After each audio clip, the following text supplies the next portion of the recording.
السلام علیکم ورحمۃ اللہ وبرکاتہ۔ قرأت کے نیکسٹ سیشن کا آغاز 2 اگست سے ہو رہا ہے۔ اب ہم چلتے ہیں اپنے لیکچر کی طرف۔ رب زدنی علما رب اشرح لی صدری ویسر لی امری واحلل عقدۃ من لسانی یفقہوا قولی۔ لیسن نمبر 7، مقام نہاوند۔ ہم اپنے آج کے لیکچر میں صنعاب سحر کے مطابق نون سے مقام نہاوند کے بارے میں پڑھیں گے۔ مقام نہاوند کی تعریف۔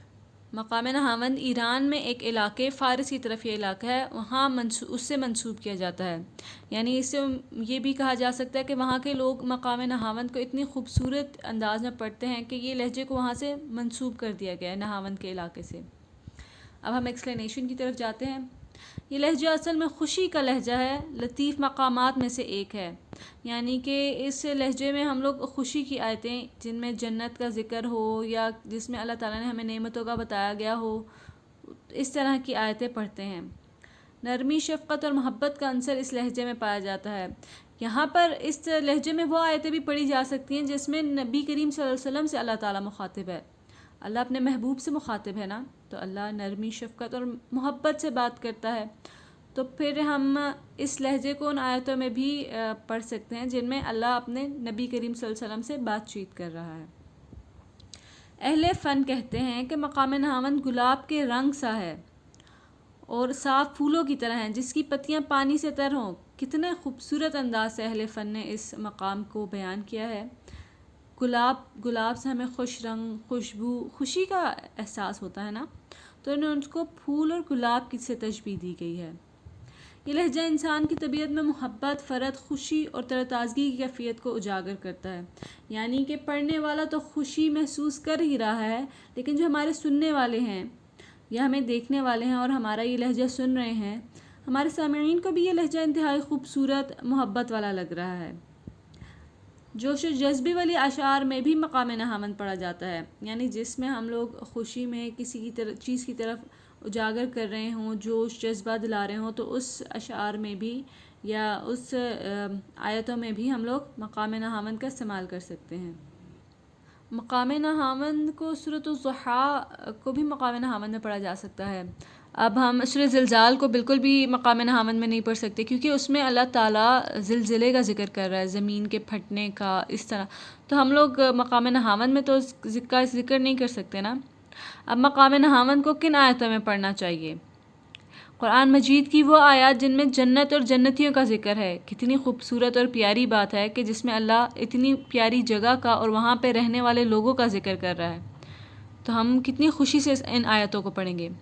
اور ہم نمبر 2 ان آیتوں میں بھی پڑھ سکتے ہیں جن میں اللہ کا نعمتوں کا ہمیں ذکر کرتا ہے، جیسے سورۃ الرحمن ہو گئی، اس کی آیت ہوگی فَبِأَيِّ آلَاءِ رَبِّكُمَا تُكَذِّبَانِ۔ اس میں اللہ ہمیں نعمتوں کا ہی بتا رہا ہے نا۔ نمبر 3 جو خوشی اور فرحت کے مضمون پر مشتمل ہیں، وہ والی آیتوں کو بھی ہم مقام نہاوند میں پڑھ سکتے ہیں۔ نمبر 4 جن آیات میں اللہ تعالیٰ کی انسانوں یا بشارت پر احسان اور مہربانیوں کا ذکر ہے۔ اللہ ہم پر کتنا مہربان ہے، ہم پہ کتنے کرم نوازش کیے ہوئے ہے۔ تو ان آیتوں کو پہچاننے کے لیے آپ کو ان کا ترجمہ جاننا بہت ضروری ہے۔ سب سے بہترین کام یہی ہوگا کہ جب آپ قرآن پاک کی کسی آیات کی تلاوت یا قرأت کرنے جا رہے ہیں تو ان کا ایک دفعہ ترجمہ ضرور دیکھ لیجئے۔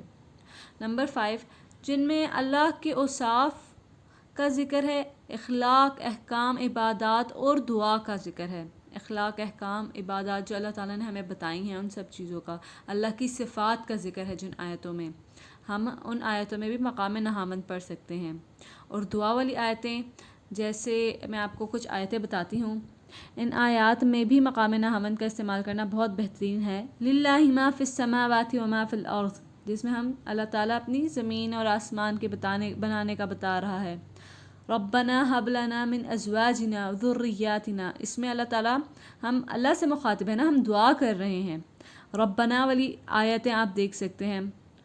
قُلْ إِن كُنتُمْ تُحِبُّونَ اللَّهَ فَاتَّبِعُونِي يَغْفِرْ لَكُمْ ذُنُوبَكُمْ۔ اب آپ اس آیت میں بھی دیکھ سکتے ہیں کہ اللہ تعالیٰ سورہ فیل کی محبت کے بارے میں بتا رہا ہے فاطمہ انشاءاللہ آپ کی اور کلاس میں اپنے نبی کریم صلی اللہ علیہ وسلم کی اطاعت کے بارے میں کہہ رہا ہے۔ تو آپ ان آیتوں کو ضرور دیکھیے گا اور آپ قرأت کرنے سے پہلے اپنی آیتوں کا ایک دفعہ ترجمہ ضرور دیکھ لیجیے گا۔ اب ہم چلتے ہیں اگر آپ نہیں بتاتے تو میں آپ کو اس کا ڈفرینس سکھاؤں گی۔